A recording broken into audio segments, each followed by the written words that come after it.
ورحمة الله وبركاته.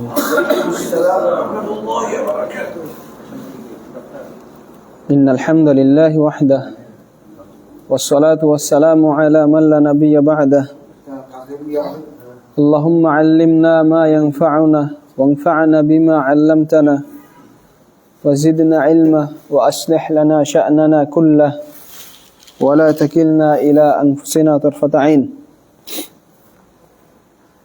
আলহামদুলিল্লাহ, যাবতীয় প্রশংসা একমাত্র আল্লাহ রাব্বুল আলামিনের জন্য। অতঃপর সালাত এবং সালাম নাজিল হোক সর্বশ্রেষ্ঠ নবী এবং রাসূল মুহাম্মদ সাল্লাল্লাহু আলাইহি সাল্লামের উপর। আল্লাহুম্মা সাল্লি ওয়া সাল্লিম আলাইহি। আমরা গতদিন আলোচনা করছিলাম ওযু ভঙ্গের কারণ নিয়ে। আমরা বলছিলাম যে আমাদের লেখক ইমাম শাওকানি রাহিমাহুল্লাহ উনি বলেছেন ফাসলুন ওয়া ইয়ানতাকিদুল উযু বিমা খারাজা মিনাল ফারজাইনি মিন আইনিন আও রিহ। এই অধ্যায় হচ্ছে ওযু ভেঙে যাবে যদি দুই লজ্জা স্থান, পেশাবের রাস্তা এবং পায়খানার রাস্তা দিয়ে কোনো কিছু বের হয়, আও রিহিন অথবা বায়ু বের হয়। এখানে আমাদের লেখক মুআল্লিফ রাহিমাহুল্লাহ নওয়াকিদুল উযু, ওযু ভঙ্গকারী বিষয়গুলো নিয়ে আলোচনা করছেন, যেগুলোর মাধ্যমে ওযু ভেঙে যাবে। তার মধ্যে প্রথম তিনি উল্লেখ করলেন পেশাবের রাস্তা, পায়খানার রাস্তা, ফারজাইন, যেটা পিছনের রাস্তা, সামনের রাস্তা।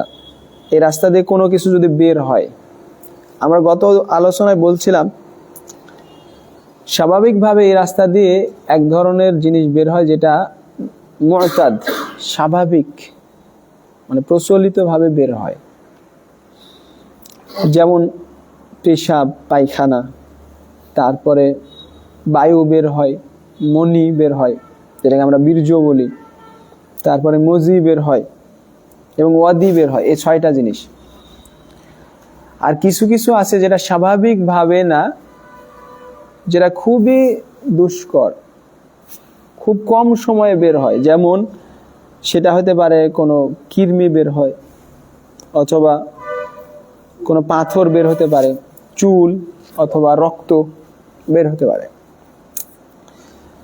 তো গতদিন আমরা আলোচনা বলেছিলাম যে পেশাব, পায়খানা বের হলে, মনি বের হলে, মজি বের হলে এগুলোতে ওযু ভঙ্গ হয়, এতে কোনো সন্দেহ নাই। এর দলিল আল্লাহ তাআলা বলছেন যে ওয়া ইন কুনতুম মারদা আও আলা সাফারিন আও জা আহাদুম মিনকুম মিনাল গাইত আও লামাসতুমুন নিসা ফালাম তাজিদু মাআন ফাতায়াম্মামু সাঈদান তাইয়্যিবা। যে তোমরা যদি অসুস্থ হও অথবা সফরে থাকো অথবা তোমাদের কেউ যদি মিনাল গাইত, পায়খানা সেরে আসে,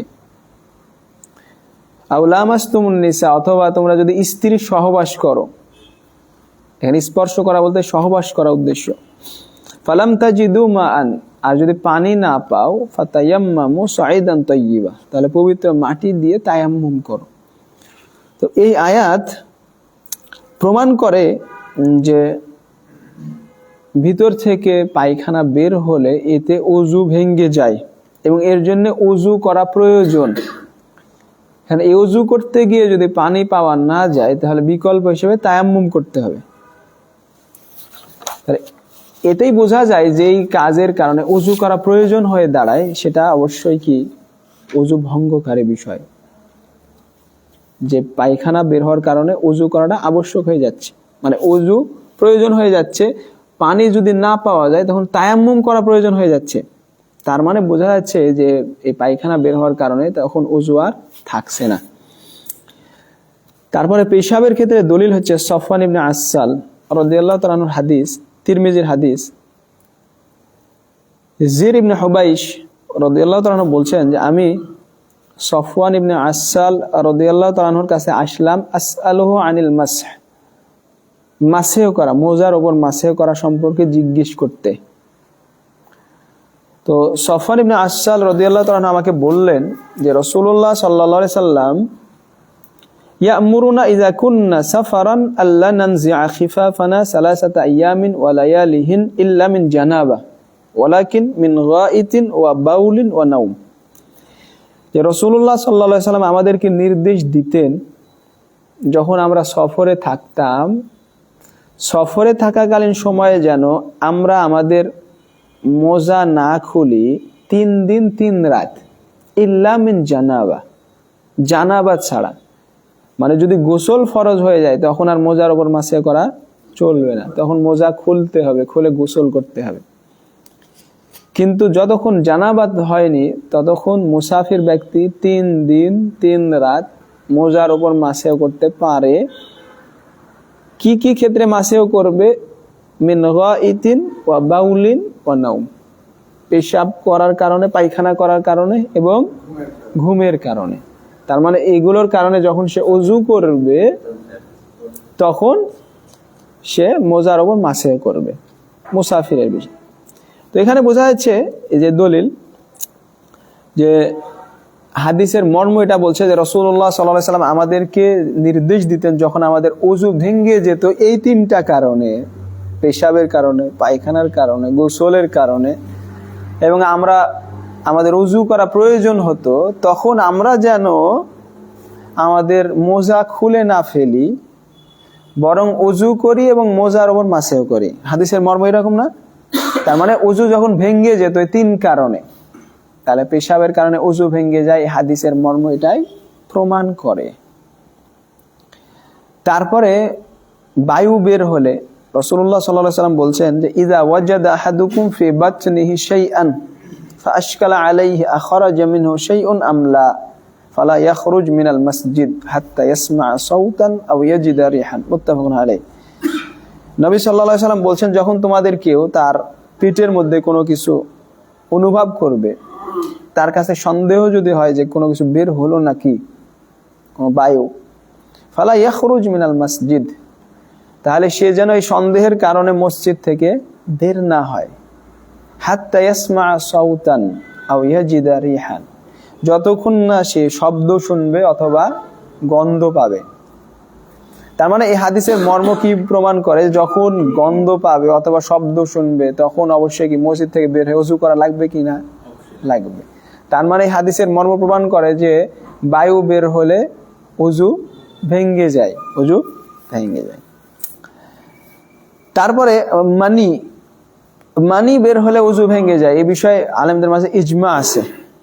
ইবনুল মুনজির রাহিমাহুল্লাহ তার আল ইজমা কিতাবে এটা বলেছেন যে আজমাউ আলা আন্না খুরুজাল গাইতি মিনাদ দুবুর ওয়া খুরুজাল বাউলি মিনাজ যাকার ওয়া কাযালিকাল মারআ ওয়া খুরুজুল মানি ওয়া খুরুজুর রিহ মিনাদ দুবুর ওয়া যাওয়ালুল আকল বিআইয়ি ওয়াজহিন যালাল আকল। এভাবে বলতে বলতে উনি বলছেন যে আলেমগণ এই বিষয়ে সবাই একমত যে পায়খানার রাস্তা দিয়ে পায়খানা বের হওয়া, পুরুষাঙ্গ দিয়ে পেশাব বের হওয়া, অনুরূপভাবে মহিলার ক্ষেত্রেও, তারপর মনি বের হওয়া, তারপরে পায়খানার রাস্তা দিয়ে বায়ু বের হওয়া, তারপর বিবেক চলে যাওয়া, কেউ যদি অজ্ঞান হয়ে যায়, এগুলোর ক্ষেত্রে তার ওযু ভেঙে যাবে। ওয়ায়ুজিবুল উযু, এগুলোর কারণে ওযু করাটা আবশ্যক হয়ে যাবে, ওযু ভেঙে যাবে। এটা ইবনুল মুনজির রাহিমাহুল্লাহ ছাড়াও অনেকেই এটা উল্লেখ করেছেন, এই ইজমা। তার মানে মনি বীর্য বের হলে ওযু ভেঙে যাবে, এতেও কোনো সন্দেহ নাই। তারপরে মজি, মনি এবং মজি এই দুটার মধ্যে পার্থক্য কি? মনি বের হলে, মনি পবিত্র না অপবিত্র? আমাদের পূর্বের দার্সে গেছে পবিত্র, আর মজি অপবিত্র। মজি বের হলে এটা ওযু ভেঙে যাবে। যে দলিল এটা ওই হাদিসটা আমরা আগে উল্লেখ করেছি যে রাসূলুল্লাহ সাল্লাল্লাহু আলাইহি সাল্লামকে জিজ্ঞেস করতে তার জামাই আলী ইবনে আবি তালেব রাদিয়াল্লাহু তাআলা আনহু লজ্জাবোধ করছিলেন। তিনি মিকদাদ রাদিয়াল্লাহু তাআলা আনহুকে বললেন রাসূলকে বলতে। তো তিনি যখন রাসূলুল্লাহ সাল্লাল্লাহু আলাইহি সাল্লামকে বললেন তখন রাসূলুল্লাহ সাল্লাল্লাহু আলাইহি সাল্লাম কি উত্তর দিয়েছিলেন? ইয়াগসিল যাকারাহু ওয়া ইয়াতাওয়াদ্দা, সে যেন তার লজ্জা স্থান ধৌত করে এবং উযু করে। তার মানে মজি বের হলে উযু ভেঙে যায়, এতে কোনো সন্দেহ নাই। একাধিক আলেম এই বিষয়ে ইজমা বর্ণনা করেছেন যে মজি বের হলে ওযু ভেঙে যায়। তারপরে ওয়াদি হচ্ছে যেটা পুরুষদের পুরুষাঙ্গ থেকে বের হয় পেশাবের পর পরে, এটা হচ্ছে ওয়াদি। ইবনুল মুনজির রাহিমাহুল্লাহ বলছেন, আম্মাল ওয়াদি ফাহুয়া শাইউন ইয়াখরুজু মিনাজ যাকাত আলা ইসরিল বাউল ওয়াল উযু ইয়াজিবু বিখুরুজিল বাউল ওয়া লাইসা ইউজাবু বিখুরুজিহি শাইউন ইল্লাল উযু আল্লাযী ওয়াজাবা বিখুরুজিল বাউল।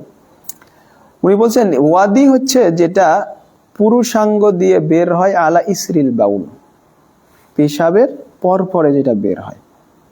আর পেশাব বের হলে অবশ্যই তাতে ওযু করা কি আবশ্যক হয়ে যায়। এই বিষয়ে ওয়াদি বের হলে যে ওযু ভেঙে যায়, এই বিষয়ে একাধিক আলেম ইজমা বর্ণনা করেছেন, যেটা মাউসুআতুল ইজমা ফিল ফিকহিল ইসলামী, এই কিতাবে আপনারা দেখতে পারেন। আমাদের ব্যাখ্যাকার এখানে উল্লেখ করেছেন, ইবনুল মুনজির রাহিমাহুল্লাহর এই কথাটা ওখানে আছে। এই ছিল স্বাভাবিকভাবে 6টা জিনিস যেগুলো বের হয়: পায়খানা, পেশাব, মনি, মজি, ওয়াদি আর আরেকটা হচ্ছে বায়ু। এই 6টা বের হলে ওযু ভেঙে যাবে। আমাদের লেখকের কথা ছিল আম কথা, যে যা কিছু দুই জায়গা থেকে, পেশাবের রাস্তা এবং পায়খানার রাস্তা দিয়ে যা কিছু বের হবে তাতেই ওযু ভেঙে যাবে। এখন আমাদের ব্যাখ্যাকার এখানে পার্থক্য নিয়ে আসছেন যে কিছু সচরাচর বের হয় আর কিছু সচরাচর বের হয় না। সচরাচর যেগুলো বের হয় এগুলোতে ওযু ভাঙবে, দলিল আমরা পেলাম। যেগুলো সচরাচর বের হয় না, খুব কম সময়ে বের হয়, সেগুলোতে ওযু ভাঙবে কি না, এই বিষয়ে মতভেদ আছে। আমাদের ব্যাখ্যাকার বলছেন, ওয়া আম্মা গায়রুল মু'তাদিল খারিজ মিনাস সাবিলাইন ফাইন খারাজা মা'হু বাউলুন আও গাইত ইনতাকাদাল উযু বিল বাউলি ওয়াল গাইত। যেগুলো সচরাচর বের হয় না, সেগুলো পেশাবের রাস্তা পায়খানার রাস্তা দিয়ে বের হওয়ার সময় যদি পেশাব বের হয় অথবা পায়খানা বের হয়, তাহলে ওযু ভেঙে যাবে। ওটা বের হওয়ার কারণে না, কি কারণে? পেশাবের কারণে, পায়খানার কারণে। এরা আমাদের ব্যাখ্যাকার বলছেন, ওয়া ইল্লাম ইয়াখরুজ মা'হু বাউলুন ওয়ালা গাইত ফালা ইয়ানতাকিদুল উযু। আর যদি পেশাব বের না হয়, কোনো পাথর বের হয়েছে, কোনো চুল বের হয়েছে, না পেশাব বের হয়নি আবার পায়খানাও বের হয়নি, ফালা ইয়ানতাকিদুল উযু, তাহলে ওযু ভাঙবে না, ওযু ভঙ্গ হবে না। আমাদের ব্যাখ্যাকার বলছেন, লিআন্নাল উলামা আজমাউ আলা তাহারাতিল মুতাওয়াদ্দি ওয়া হাযিহি তাহারা লা ইয়াজুজু দা'ওয়া নাকদিহা ইল্লা বিদালিলিন সহিহিন মিনাল কিতাবি ওয়াস সুন্নাতি ওয়াল ইজমা। দিয়ে উনি একটা কায়দা উল্লেখ করছেন, কারণ আলেমগণ এই বিষয়ে সবাই একমত যে কোনো অজুকারী যদি ওযু করে থাকে তাহলে তার আসল কি, সে পবিত্র। যতক্ষণ না নিশ্চিতভাবে জানা যায় যে তার ওযু ভেঙে গেছে, ততক্ষণ সে কি পবিত্র। তাই উনি বলছেন যে সহিহ কোনো দলিল, কোরআন সুন্নাহ এবং ইজমার কোনো সহিহ দলিল ছাড়া এই পবিত্রতা বাতিল করার দাবি করা জায়েজ নাই। আর এরকম কোনো দলিল, স্পষ্ট দলিল নাই, আমাদের ব্যাখ্যাকার বলছেন। وقد ذهب بعض أهل العلم إلى أنها نواقض للوضوء واحتجوا بالقياس। আমাদের ব্যাখ্যাকার বলছেন কিছু আলেম তাদের মত হচ্ছে যে না, এগুলো যেগুলো সচরাচর বের হয় না, এগুলো বের হলেও ওযু ভেঙে যাবে। আর তারা এখানে কিয়াস দিয়ে দলিল পেশ করেছেন যে পেশাব পায়খানা সেগুলোও একই রাস্তা দিয়ে বের হয় আর এটাও একই রাস্তা দিয়ে বের হয়, তাই ওযু ভেঙে যাবে, কিয়াস। আমাদের ব্যাখ্যাকার বলছেন যে ওয়া নাহনু নাকুল আল কিয়াস হা হুনা লা মাহাল্লা লাহু, কিন্তু এখানে কিয়াসের স্থান নাই। লিআন্না তাহারাত ইবাদাত তাআব্বাদা আল্লাহু বিহা খালকুহু গায়রা মা'লুকাতি ইলালিহা। আর পবিত্রতা এটা হচ্ছে একটা ইবাদত, যার মাধ্যমে বান্দারা আল্লাহর ইবাদত করে। তার কারণ কিন্তু, ইল্লত কিন্তু বোঝা যায় না, এটা শরীয়তে বলা আছে, আমরা এটা করি। ওয়াকাদ ইয়াখরুজু মিনাল মাখরাজিল ওয়াহিদ মা ইউজিবুল উযু ওয়া মা ইউজিবুল গোসল ওয়া মা ইউজিবু শাইআন ওয়া মা লা ইউজিবু শাইআন। একই জায়গা থেকে বের হয়, কোনো একটা জিনিস বের হলে ওযু আবশ্যক হয় কিন্তু গোসল আবশ্যক হয় না। আবার একই জায়গা দিয়ে আরেকটা জিনিস বের হচ্ছে, তখন কি গোসল আবশ্যক হয়। আবার অন্য জিনিস বের হচ্ছে একই জায়গা দিয়ে, কিছুই আবশ্যক হয় না, ওযুলা গোসলও না, তাহলে এখানে কিয়াস করার জায়গা না, এটা উনি বলছেন। যেমন পেশাবের রাস্তা দিয়ে যদি মজি বের হয় ওযু আবশ্যক, কিন্তু মনি বের হলে গোসল আবশ্যক, কিন্তু মজি বের হলে কিন্তু গোসল আবশ্যক না। তাহলে এখানে কিয়াস করার স্থান না, আমাদের ব্যাখ্যাকার বলছেন। وبعض الفقهاء تجده يتكلف في استنبات واستخراج العلة مما يجعلهم يبتعدون عن الصواب। কিছু কিছু ফকিহ আপনি দেখতে পাবেন যে এই ইস্তেমবাত করার জন্য, ইল্লত খোঁজার ক্ষেত্রে অনেক কষ্ট করে, কিন্তু এটা আসলে তাদেরকে সঠিক থেকে অনেক দূরে নিয়ে যায়, আমাদের ব্যাখ্যাকারের কথা। তার মানে ওনার মত হচ্ছে সচরাচর যেটা বের হয় সেটার মাধ্যমে ওযু ভেঙে যায়, আর যেগুলো সচরাচর বের হয় না এগুলোর সাথে যদি পেশাব পায়খানা থাকে তাহলে ওযু ভাঙবে, আর না হলে ভাঙবে না। এটা হচ্ছে আমাদের ব্যাখ্যাকারের মত। তো আল্লাহু আ'লাম বিসওয়াব। এই বিষয়ে জমহুর আলেমদের, অধিকাংশ আলেমদের মত হচ্ছে যে ওযু ভেঙে যাবে। এই বিষয়ে ইবনুল কুদামা রাহিমাহুল্লাহ তার আল মুগনি কিতাবে 1 নম্বর খণ্ডে 230 পৃষ্ঠায় আলোচনা নিয়ে আসছেন। উনি বলছেন যে পেশাবের রাস্তা পায়খানার রাস্তা দিয়ে যেটা বের হয় তার দ্বিতীয় প্রকার হচ্ছে যেগুলো সচরাচর বের হয় না, যেমন রক্ত, তারপরে কিরমি, পাথর, চুল। ফায়ানকুদুল উযু আইদান, এটার মাধ্যমে ওযু ভেঙে যাবে, তার মত। ওয়া বিহাযা ক্বালা আস-সাউরি, এই মত দিয়েছেন ইমাম সুফিয়ান আস-সাউরি, ইমাম শাফিঈ, ইসহাক, আসহাবুর রায়, আতা, হাসান আল বসরি, আবু মিজলাজ, আল হাকাম, হাম্মাদ, আউজাঈ, ইবনুল মুবারক, তারা সবাই মনে করেন যে ওযু ভেঙে যাবে। ইমাম মালিক রাহিমাহুল্লাহ তার মত হচ্ছে যে না, এটার কারণে ওযু ভাঙবে না, কারণ এই বিষয়ে নির্দিষ্ট কোনো দলিল নাই। এই বিষয়ে জমহুর আলেমদের মত, পড়াশোনা যদি বিস্তারিত করেন তাহলে আল্লাহু আ'লাম এটাই মনে হয় যে জমহুর আলেমদের মত সহিহ, আর এটাই বেশি নিরাপদ যে পেশাব পায়খানা রাস্তা দিয়ে যেটাই বের হবে তাতেই ওযু ভেঙে যাবে। আল্লাহু আ'লাম, যেটা হচ্ছে আমাদের লেখকের মত। ইমাম শাওকানি রাহিমাহুল্লাহ যে মত উল্লেখ করেছেন যে পেশাবের রাস্তা এবং পায়খানার রাস্তা দিয়ে যেটাই বের হোক ওযু ভেঙে যাবে, ইমাম শাওকানি রাহিমাহুল্লাহ এটা উল্লেখ করেছেন। আর এই যুগের ইমাম শাইখ ইবনে উসাইমিন রাহিমাহুল্লাহ তার শারহুল মুমতি কিতাবের 1 নম্বর খণ্ডে 220-21 পৃষ্ঠায় এই মাসালা আলোচনা করে উনি এটাকেই প্রাধান্য দিয়েছেন, জমহুর আলেমদের মতকেই প্রাধান্য দিয়েছেন। আল্লাহু আ'লাম বিসওয়াব। তাহলে খোলাসা কথা কি বললাম, যে পেশাবের রাস্তা পায়খানার রাস্তা দিয়ে যেটাই বের হোক, সেটা সচরাচর বের হোক আর নাই হোক, সবগুলোতেই ওযু ভেঙে যাবে। সচরাচর যেগুলো বের হয় সেগুলোতে ওযু ভাঙবে, কোনো সন্দেহ নাই। যেগুলো সচরাচর বের হয় না সেগুলোতে ওযু ভাঙবে কিনা এই নিয়ে আলেমদের মাঝে মতভেদ আছে। আমাদের ব্যাখ্যাকার বললেন ওযু ভাঙবে না, কিন্তু আল্লাহু আ'লাম বিসওয়াব জমহুর আলেমদের মত, আর এটাই সঠিক, ইমাম শাওকানি রাহিমাহুল্লাহর মত, সেটা হচ্ছে ভেঙে যাবে। ক্লিয়ার, বুঝতে পারলেন? এটাই সঠিক, আল্লাহু আ'লাম, রাজিহ মাসআলা।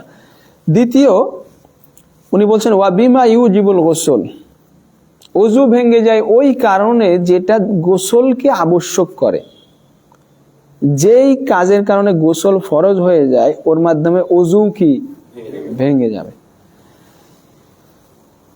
এখানে আমাদের লেখক বলছেন লা খিলাফা ফি ইনতিকাদিহি বিহি, এইটা ওযু ভাঙার বিষয়, এতে কোনো মতভেদ নাই। যেমন এর উদাহরণ কি, যেমন জিমা, সহবাস করা। পুরুষের স্বামীর লজ্জাস্থান, পুরুষাঙ্গ যদি স্ত্রীর লজ্জাস্থানে প্রবেশ করে, ইলতিকাউল খিতানাইন, এটার মাধ্যমে কি ওযু গোসল আবশ্যক হয়ে যায়, তার মানে তখন ওযু কি ভেঙে যাবে। তারপরে কারো যদি মনি বের হয়, বীর্যপাত হয়, হ্যাঁ স্বপ্নদোষ হোক আর যেভাবে হোক, স্ত্রী সহবাসের মাধ্যমেই হোক, বীর্যপাত হয়েছে, ওযু ভেঙে যাবে। তা এটা নুজুলুল মানি, মনি বের হলে, এ বিষয়ে আমাদের পূর্বে হাদিস তো বর্ণিত হলে। আর ইলতিকাউল খিতানাইন মানে দুই লজ্জা স্থানে একত্রিত হওয়া, মানে স্বামীর পুরুষাঙ্গ স্ত্রীর লজ্জা স্থানের মধ্যে প্রবেশ করা, এটা উদ্দেশ্য। এই বিষয়ে নবী সাল্লাল্লাহু আলাইহি ওয়াসাল্লামকে বলা হয়েছিল, উনি উত্তরে বলেছেন ইযা জালাসা বাইনা শুআবিহাল আরবা সুম্মা জাহাদাহা ফাকাদ ওয়াজাবাল গোসল। অন্য বর্ণনাতে আছে ইযা মাসাল খিতানুল খিতান ফাকাদ ওয়াজাবাল গোসল। যখন কোনো ব্যক্তি তার স্ত্রীর 4 শাখার সামনে বসে স্ত্রীর সহবাস করার প্রচেষ্টা করে, তখনই তার উপর গোসল ফরজ হয়ে যায়। আর অন্য বর্ণনা আছে, যখন স্বামীর পুরুষাঙ্গ স্ত্রীর লজ্জা স্থানে স্পর্শ করে, মানে প্রবেশ করে এখানে উদ্দেশ্য, তখনই তাদের উপর গোসল ফরজ হয়ে যাবে, আর এতেই তার ওযু ভেঙে যাবে, কোনো সন্দেহ নেই। আর এই বিষয়ে ইজমা বর্ণিত আছে। এখানে শুধু মাস বলতে স্পর্শ করা উদ্দেশ্য নয়, বরং এখানে উদ্দেশ্য হচ্ছে লজ্জাস্থান, পুরুষাঙ্গ স্ত্রীর লজ্জাস্থানে প্রবেশ করা। যদি এমনি স্পর্শ করে গোসল ফরজ হবে না, যতক্ষণ না প্রবেশ করছে। এই বিষয়টা এখানে গুরুত্বপূর্ণ। তাহলে ওয়াবিমা ইউজিবুল গোসল, যা গোসল ফরজ করে ওই বিষয়ের কারণে ওযু ভেঙে যায়। তারপরে মাসালা হচ্ছে ওয়ানাউমুল মুত্তাজি', কেউ যদি শুয়ে থেকে ঘুমায় তাহলে তার ওযু ভেঙে যায়। ঘুম, এখানে ঘুম আসলে ওযু ভঙ্গকারী বিষয় কি না, নাকি এটা হচ্ছে মাজিন্নাতুন লিনাকদিল ওযু, ওযু ভঙ্গ হওয়ার এতে সম্ভাবনা আছে, এই নিয়ে আলেমদের মাঝে মতভেদ আছে।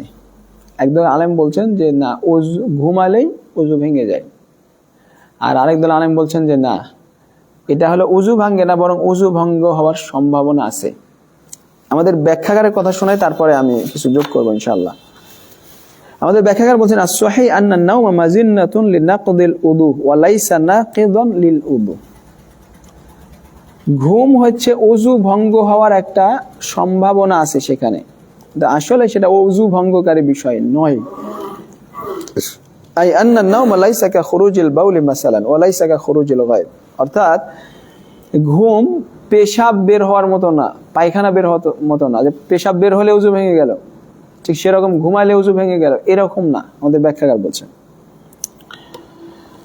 বরং যদি ঘুমায় তাহলে এই সম্ভাবনা আছে যে তার ওযু ভেঙে যেতে পারে, যে ঘুমিয়ে গেছে, বায়ু বের হয়েছে, সে হয়তো বা বুঝতেই পারে, যেটা আমাদের ব্যাখ্যাকার উল্লেখ করেছেন। তো যদি বায়ু বের হয়ে যায় তাহলে তো তার আর ওযু থাকবে না, তাহলে অথচ সে বুঝতে পারেনি। এই কারণে উনি বলছেন যে মাজিন্নাতুন লিনাকদিল উযু, ওযু ভঙ্গ হওয়ার এখানে সম্ভাবনা আছে। এইজন্য সারা লাবুদ্দা মিনাল উযু ইমিন, এইজন্যই এখান থেকে ওযু করা আবশ্যক। ওয়াদাল্লা আলা যালিকা হাদিস সাফওয়ান ইবনে আসাল আল-মুতাকাদ্দিম ওয়ালাকিন মিন গাইতিন ওয়া বাউলিন ওয়া নাওম ফাহাযা ইয়াদুল্লু আলা আন্না আন-নাওমা নাকিদুন লিল উযু। কিন্তু আমরা পূর্বের একটা হাদিস দেখলাম, সাফওয়ান ইবনে আসাল রাদিয়াল্লাহু তাআলা হাদিস, ওই হাদিসে একটা ইশকাল আছে। সাহাবী কি বললেন, রাসূল সাল্লাল্লাহু আলাইহি ওয়াসাল্লাম আমাদেরকে মুসাফির অবস্থায় 3 দিন মোজার উপরে মাসে করতে বলেছেন। কি কি ক্ষেত্রে?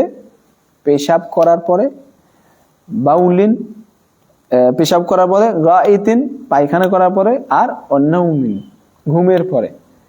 তাহলে এখানে ওযু ভঙ্গ করা বিষয়ের সাথে নাউমের কথা রাসূলুল্লাহ সাল্লাল্লাহু আলাইহি ওয়াসাল্লাম উল্লেখ করলেন। তাহলে এর উত্তর কি? এটা একটা, এই হাদিস উল্লেখ করে, ইঙ্গিত করে যে ওযু ভঙ্গকারী একটা বিষয় হচ্ছে ঘুম। কিন্তু অন্যদিকে আরেকটা হাদিস আনাস ইবনে মালিক রাদিয়াল্লাহু তাআলা হাদিসে আছে, ইন্নাহুম কানু ইয়ানামুন ফাতাখফিকা রুউসুহুম সুম্মা ইউসাল্লুন ওয়া লা ইয়াতাওয়াদ্দাউন, যে তারা ঘুমাতেন, মাথা একবারে ঝিমিয়ে পড়তো, তারপরে তারা দাঁড়িয়ে আবার সালাত আদায় করতেন, ওয়া লা ইয়াতাওয়াদ্দাউন, কিন্তু ওযু করতেন না। তো এই হাদিস কি প্রমাণ করে? এই হাদিস প্রমাণ করে যে ঘুম ওযু ভঙ্গকারী বিষয় না। তো এই 2 প্রকার হাদিস, একটা হাদিস ইঙ্গিত করছে যে ঘুম ওযু ভঙ্গ হয় ঘুমের কারণে, আর আরেক হাদিস ইঙ্গিত করছে ঘুমের কারণে ওযু ভঙ্গ হয় না। তাহলে এর সমন্বয় কি? এই সমন্বয় বিষয়ে আলেমদের মাঝে মতভেদ আছে। একদল আলেম তারা বলেছেন যে ওইভাবে সমন্বয় করেছেন যেভাবে আমাদের লেখক করলেন, সেটা কি অনাউমুল মুত্তাজি', যদি কেউ শুয়ে ঘুমায় তাহলে তার ওযু ভাঙবে, আর যদি বসে থেকে ঘুমায় তাহলে ওযু ভাঙবে না। এরা একটা সমন্বয় করেছেন, কারণ শুয়ে ঘুমালে তার বায়ু বেরিয়ে যেতে পারে, সে বুঝতে পারবে না, আর বসে ঘুমালে সে হয়তো বুঝতে পারবে। এটা একটা। তারা বলছেন মান নামা জালিসান লা ইয়াখরুজু মিনহু রিহ বিখিলাফিল মুত্তাজি, যে ব্যক্তি বসে থেকে ঘুমায় তার থেকে ওই বায়ু বের হয় না, কিন্তু শুয়ে ঘুমাইলে বায়ু বেরিয়ে যাবে, সে বুঝতে পারবে না। কিন্তু আমাদের ব্যাখ্যাকার বলছেন ওয়াসসাহিহ, কিন্তু সঠিক কথা হচ্ছে আন্নাল জালিস ইযা কানা মুস্তাগরিকান ফিন নাওম ইয়াখরুজু মিনহু রিহ ওয়া হুয়া লা ইয়াশউর ওয়া ইন কানা জালিসান। কেউ যদি বসে থেকে ঘুমায়, বসে থেকেও যদি গভীর ঘুম দেয়, তাহলেও তার বায়ু বেরিতে পারে, সে বুঝতে পারবে না। এরকম হতেই পারে যদি গভীর ঘুম দেয়, এরকম হয়। এরপরে আমাদের ব্যাখ্যাকার বলছেন ওয়াবিমা আন্নান নাওম মাজিন্নাতুল হাদাস ফাইদা নামা বিহাইসু লাউ ইনতাকাযা উযুহু শাআরা বিনাফসি ফাইন্না ওযুআহু বাকিন। এখান থেকে আমরা বলবো যে, ব্যাখ্যাকার বলছেন আমরা বলবো যে ওযু ভঙ্গকারী বিষয় নয় ঘুম, বরং ঘুমের কারণে ওযু ভঙ্গ হওয়ার সম্ভাবনা আছে। তাই কেউ যদি এমন ভাবে ঘুমায় যে যদি ওযু ভঙ্গকারী কোনো কিছু হয় সে বুঝতে পারবে, ঘুমের মধ্যে টের পাবে, তাহলে ওই ঘুমের কারণেও তার ওযু থাকবে, ওযু থাকবে, ওযু ভাঙবে না। ওয়াইজা নামা বিহাইসু লাউ আহদাসা লাম ইয়াশউর বিনাফসি ফাকাদ ইনতাকাদা উযুহু। আর যদি এমন ঘুম দেয়, একবারে গভীর ঘুম, সে বসে থেকেই হোক আর শুয়ে থেকেই হোক, এমন ঘুম দিয়েছে গভীর ঘুম, যে নাক ডেকে ঘুম, ঠিক বলেছেন, যে কোনো কিছু বের হলে গেলে, ওযু ভঙ্গকারী কোনো কিছু বের হলে সে বুঝতে পারবে না, তাহলে তার ওযু ভেঙে যাবে এই ঘুমের কারণে। এইভাবেই সমন্বয় করেছেন শেখুল ইসলাম ইবনে তাইমিয়া রাহিমাহুল্লাহ। এরপরে আমাদের লেখক একটা হাস্যকর একটা ঘটনা উল্লেখ করেছেন, যে বসে থেকে যে ওযু ভাঙ্গে, এর একটা হাস্যকর একটা ঘটনা দেখেন। যে এক আলেমের সাথে এক ছাত্র বসে আছে সামনে, তো ওই আলেমের কাছে ওই ছাত্র পড়াশোনা করে, একই মত গ্রহণ করেছে। ওই আলেম মত গ্রহণ করেছে কি, যে বসে থেকে কেউ যদি ঘুমায় তাহলে ওযু ভাঙবে না, আর শুয়ে থেকে যদি ঘুমাইলে ওযু ভাঙবে। তো ওই ছাত্র বসে থেকে ঘুমের সময় বায়ু বের হয়ে গেছে। এখন ওই শিক্ষক সেটা শুনতে পাইছে, সে ঘুম থেকে উঠেছে যখন, তখন শিক্ষক বলছে যা ওযু করো। তখন বলছে যে না না না, আমি তো বসে থেকে ঘুমাইছি, ওযু ভাঙেনি। তো ওই ছাত্র বলছে যে আমার তো ওযু ভাঙেনি। শিক্ষক বলছে যে না না না, আমি শুনেছি তোমার বায়ু বেড়েছে, ওযু ভেঙে গেছে। তাই বলছে যে না, আমি তো আপনার মত গ্রহণ করি, বসে থেকে ঘুমালে তো ওযু ভাঙবে না। তো শিক্ষক বলছে যে আমি ওই মত ত্যাগ করলাম, ওই মত ত্যাগ করলাম, যে না, বসে থেকেও যদি বায়ু বের হয় তাহলে ওযু ভেঙে যায়। এই ঘটনা, হাস্যকর একটা ঘটনা এখানে উল্লেখ করেছেন। এখানে কি ঘুমের সময় বায়ু বের হওয়াটাই মূল কারণ? আমরা সমন্বয়, আমাদের ব্যাখ্যাকার সমন্বয় করলেন এইভাবে যে এমন ঘুম যদি ঘুমান, একেবারে গভীর ঘুম, যে ওযু ভঙ্গকারী, হয় পেশাব বেরিয়ে গেছে, পায়খানা বেরিয়ে গেছে, বায়ু বের হয়ে গেছে, কিন্তু আপনি বুঝতে পারবেন না, এইরকম ঘুম যদি ঘুমান, তাহলে ওই ঘুমের কারণে ওযু ভেঙে যাবে, আপনাকে ওযু করতে হবে। হ্যাঁ, না, পরে পরে করলে ভালো হয়, পরে করলে ভালো হয়, পরে পরে প্রশ্ন পরে, একটু পরে। আর যদি এমন ঘুম দেন যে না, পাশে বোঝা যাচ্ছে সবকিছু, কোনো কিছু বের হলে আপনি বুঝতে পারছেন, তাহলে ওই ঘুমে ওযু ভাঙবে না। এভাবে সমন্বয় করছেন শেখুল ইসলাম ইবনে তাইমিয়া রাহিমাহুল্লাহ। এগুলোই এখানে উল্লেখ করা আছে। যেটা আমরা ফিকের ভাষায় আরো যদি বিস্তারিত জানতে চাই, আমার কাছে নোট আছে, আজকে এতটুকু যথেষ্ট। সেটা হচ্ছে হালকা ঘুম আর হলো অনেক গভীর ঘুম, এই দুইটার মধ্যে পার্থক্য। কেউ বলেছেন শুয়ে থেকে গভীর ঘুম, বসে থেকে হালকা ঘুম, আর আমরা যেভাবে বললাম এভাবে একটা ব্যাখ্যা। আল্লাহু আলাম, এটা সঠিক ব্যাখ্যা, আল্লাহু আলাম সওয়াব। যদিও অনেকেই ঘুমটাকেই ওযু ভঙ্গের মূল কারণ বলেই উল্লেখ করেছেন, কিন্তু আল্লাহু আলাম এটা মনে হয় না সঠিক। অন্য একটা হাদিস তো আছে, আল্লাহ বলেছেন যে ঘুমের কারণে, ওই যে একটা হাদিস ছিল যে মিন নাউমিন ওয়ালাকিন গায়তিন ওয়া বাউলিন ওয়া নাউমিন, ওটা তো বললাম যে ওই হাদিস ইঙ্গিত করে যে ঘুমের কারণে ওযু করতে হবে। আর আরেক হাদিসে আমরা দেখলাম যে সাহাবায়ে কেরাম ঘুমাইতেন, মাথা ঝুঁকিয়ে পড়তো, তারপরে আবার ওযু না করে সালাত পড়তেন। এই দুই বর্ণনার সমন্বয় কি করলাম, ওখানে ওই নাউম বলতে উদ্দেশ্য হলো গভীর ঘুম, এই ঘুমের কারণে ওযু করবেন। আর এখানে উদ্দেশ্য হলো এমন ঘুম যেটা হালকা ঘুম, কোনো কিছু বেরিয়ে গেলে আপনি বুঝতে পারছেন। এই তন্দ্রা তো আরেকটা বিষয়, হালকা ঘুম তন্দ্রার কাছাকাছি, আল্লাহু আলাম। তারপরে আমাদের লেখক বলছেন আরো অজু ভাঙ্গে কি, ওয়া আকলু লাহমিল ইবিল, উটের গোশত খেলে অজু ভাঙ্গে। এ বিষয়ে জাবির ইবনে সামুরা রাদিয়াল্লাহু তাআলা হাদিস, যে এক ব্যক্তি রাসূলুল্লাহ সাল্লাল্লাহু আলাইহি সাল্লামকে জিজ্ঞেস করলেন, আতাওয়াদ্দাউ মিন লুহুমিল গনাম, আমি কি ছাগলের গোশত খেয়ে ওযু করব? তিনি বললেন, ইন শি'তা ফাতাওয়াদ্দা। রাসূলুল্লাহ সাল্লাল্লাহু আলাইহি সাল্লাম বললেন, তুমি যদি চাও তাহলে ওযু করো, ওয়া ইন শি'তা ফালা তাওয়াদ্দা, আর যদি চাও তাহলে ওযু করো না, মানে ইচ্ছা। তারপরে সাহাবী বলছেন, আতাওয়াদ্দাউ মিন লুহুমিল ইবিল, আমি কি উটের গোশত খেয়ে ওযু করব? তিনি বললেন, নাম ফাতাওয়াদ্দা মিন লুহুমিল ইবিল, হ্যাঁ তুমি উটের গোশত খেয়ে ওযু করবে। এই হাদিস ইঙ্গিত করে যে উটের গোশত খেয়ে ওযু করতে হবে, উটের গোশত খাওয়ার কারণে ওযু ভেঙে যায়। আর এই হাদিস মানসুখ নয়, এটা অনেকে দাবি করে কিন্তু এটা মানসুখ নয়। আরেকটা মাসালা এর সাথে যুক্ত, সেটা হচ্ছে আল উযু মিম্মা মাসসাতিন নার, আগুনে রান্না করা কোনো খাবার, কোনো গোশত খাওয়ার পর, কোনো খাবার খাওয়ার পর উযু করা, এরা প্রাথমিক যুগে আগুনে রান্না করা গোশত খাবার খাওয়ার পরে উযু করাটা ফরজ ছিল, আবশ্যক ছিল প্রাথমিক যুগে। কিন্তু পরবর্তীতে এই বিধান মানসুখ করা হয়েছে, যেটা স্পষ্ট আসার দ্বারা বোঝা যায়। সুনানুল কুবরা বাইহাকি, এখানে বেশ কিছু আসার আছে, আপনারা দেখবেন ওখানে উল্লেখ করা আছে যে আগুনে পাকানো খাবার, এটাকে প্রাথমিক যুগে ওযু করা আবশ্যক হলে পরবর্তীতে এটা মানসুখ হয়ে গেছে। অর্থাৎ শেষের বিধান হচ্ছে এটা ফরজ আর থাকেনি।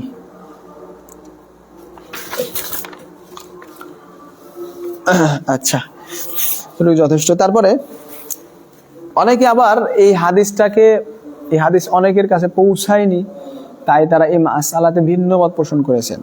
যেমন ইমাম শাফিঈ রাহিমাহুল্লাহ, তিনি বলেছেন যে ইন সাহাল হাদিসু বিযালিকা কুলতু বি, এই বিষয়ে যদি কোনো সহিহ হাদিস থাকতো তাহলে আমি বলতাম।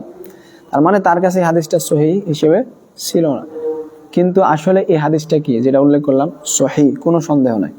তাই যেহেতু এই হাদিস সহিহ, অতএব ইমাম শাফিঈর মত অনুযায়ী এই মাসালা সাবেত হবে যে উটের গোশত খেলে ওযু ভেঙে যাবে। তারপরে বিষয় হচ্ছে ওয়াল কাইউ ওয়া নাহউইহি, বমি করা বা অনুরূপ কিছু বলতে যেটা মানুষের নাক দিয়ে পড়ে, রুআফ, নাক দিয়ে রক্ত পড়া, বমি করা, মুখ ভরে একবারে কোনো কিছু পেট থেকে উঠে যাওয়া, যেটা পালাস, এরকম কিছু হয়। তো এগুলোর কারণে ওযু ভাঙবে কি না, আমাদের লেখক ইমাম শাওকানি রাহিমাহুল্লাহ কি বলছেন, ওযু ভঙ্গকারী একটা বিষয় হচ্ছে বমি করা বা অনুরূপ কিছু, মানে এগুলোর কারণে তার মতে ওযু ভেঙে যাবে। আমাদের ব্যাখ্যাকার বলছেন যে ইহতাজ্জাল মুআল্লিফ আলা আন্না হাযিল আশিয়া নাকিযাতুন লিল উযু বিমা আখরাজাহু তিরমিজি মিন হাদিস আবি দারদা ওয়া গায়রি আন্না নবী সাল্লাল্লাহু আলাইহি ওয়াসাল্লাম ক্বাআ ফাতাওয়াদ্দা। আমাদের লেখক দলিল পেশ করলেন যে বমি করলে বা এই ধরনের কিছু হলে, নাক দিয়ে রক্ত পড়লে ওযু ভেঙে যাবে। কারণ তিরমিজির বর্ণনা আছে, নবী সাল্লাল্লাহু আলাইহি ওয়াসাল্লাম তিনি বমি করার পরে ওযু করেছিলেন। আয়েশা রাদিয়াল্লাহু তাআলার হাদিসে আছে, ইবনু মাজার হাদিস, যে মান আসাবাহু কাইউন আও রুআফুন আও কালাস আও মাজি ফালিয়াতাওয়াদ্দা, কারো যদি বমি হয়, নাক দিয়ে রক্ত পড়ে অথবা মুজি বের হয়, তাহলে সে যেন ওযু করে, ফালিয়াতাওয়াদ্দা, লামুল আমর, সে যেন ওযু করে, ইবনু মাজার হাদিস। কিন্তু এই হাদিস সহিহ হলে তো কোনো কথাই ছিল না, কিন্তু এই হাদিস দুইটা হচ্ছে দাঈফ, সহিহ নয়। তাই যেহেতু এই বিষয়ে সহিহ হাদিস নাই, তার এজন্য আমরা আসলের দিকে ফিরে যাব। আসল কি, যে পবিত্র। কেউ যদি ওযু করে থাকে তাহলে তার ক্ষেত্রে আসল কি, সে পবিত্র, তার পবিত্রতা ততক্ষণ নষ্ট হবে না নিশ্চিত কারণ ছাড়া। তো যেহেতু বমি করার বিষয়ে সহিহ কোনো দলিল নাই, তাই বমি করলে ওযু ভাঙবে না। বুঝতে পারলেন? এই বিষয়ে আলেমদের মধ্যে মতভেদ আছে, একটু খালি স্মরণ করায়। ইমাম আতা, জুহরি, আউজাঈ, আবু হানিফা, আহমদ রাহিমাহুল্লাহ, তাদের মতে যে বমি করলে ওযু ভেঙে যাবে।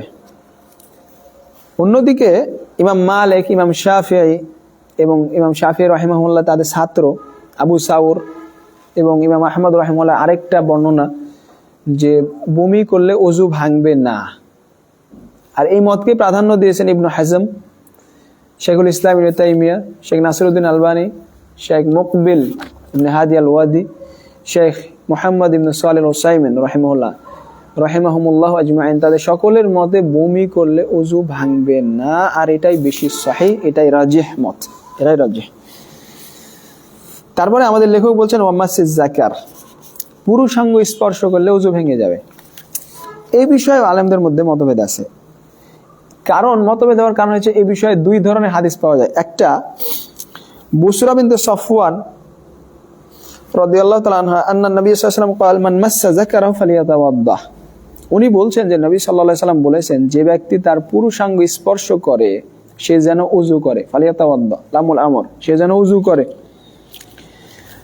অন্যদিকে তালক ইবনে আলী রাদিয়াল্লাহু তাআলার হাদিসে আছে যে রাসূলুল্লাহ সাল্লাল্লাহু আলাইহি ওয়াসাল্লাম ওযু করার কথা বলেননি, উনি বলেছেন হুয়া বিদআতুম মিনকা, এটা তো তোমারই একটা অংশ, তার মানে ওযু করা লাগবে না।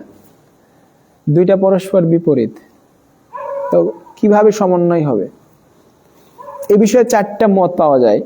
একদল আলেম বলছেন যে ওই বুসরা রাদিয়াল্লাহু তাআলা আনহার হাদিস নিয়ে বলছেন যে লজ্জাস্থান স্পর্শ করলেই ওযু ভেঙে যাবে।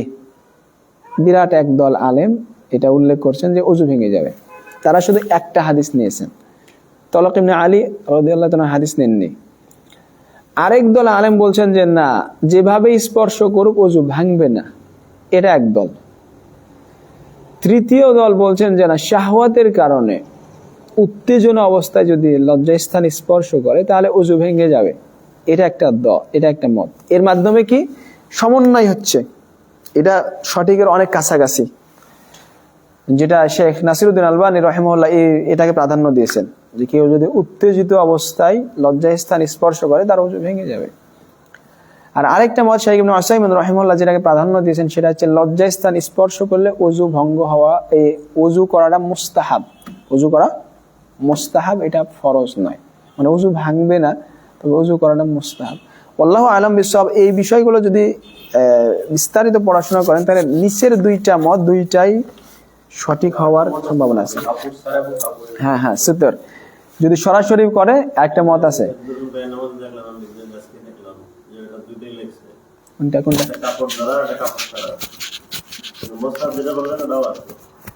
শেখ নাসিরউদ্দিন আলবানী রাহিমাহুল্লাহ বলছেন যে কেউ যদি উত্তেজিত অবস্থায় স্পর্শ করে ওযু ভেঙে যাবে। আর শেখ ইবনে উসাইমিন রাহিমাহুল্লাহ বলছেন যে লজ্জাস্থান স্পর্শ করলে ওযু করাটা মুস্তাহাব। এই দুইটাই অনেক কাছাকাছি আল্লাহু আ'লাম। আর একেবারে যে লজ্জাস্থান স্পর্শ করলে ওযু কিছুই হবে না, এই মত আমার কাছে কেমন মনে হয়, মানে ওই হাদিসকে বুসরা রাদিয়াল্লাহু তাআলার হাদিসকে একেবারে ছেড়ে দেওয়া মনে হয়। এভাবে সমন্বয় করাটাই উচিত, যেটা ফাতুল আল্লাম বুলুগুল মারামের ব্যাখ্যা, ওখানেও আমি দেখলাম এই মাসআলাটা এইভাবেই, এই পরের দুইটা মতকেই তারা বেশি সঠিক বলে উল্লেখ করছেন, শেখ আলবানীর মত, শেখ ইবনে উসাইমিনের মত। হ্যাঁ ওটাও একটা মত আছে, কোনো সন্দেহ, ওটা একটা মত। যদি মজি বের হয় তাহলে তো ওযু ভেঙে যাবে, কিন্তু সব সময় আসলে মজি বের নাও হতে পারে না, সময় লাগবে না, সব সময় ওযু মজি বের নাও হতে পারে। আচ্ছা আমরা দার্স কি চালাবো না? আপনার প্রশ্ন আছে? আচ্ছা তাহলে এখানে শেষ করে দিই। সুবহানাকাল্লাহুম্মা ওয়া বিহামদিকা আশহাদু আল্লা ইলাহা ইল্লা আনতা আস্তাগফিরুকা ওয়া আতুবু ইলাইক। আসসালামু আলাইকুম ওয়া রাহমাতুল্লাহ।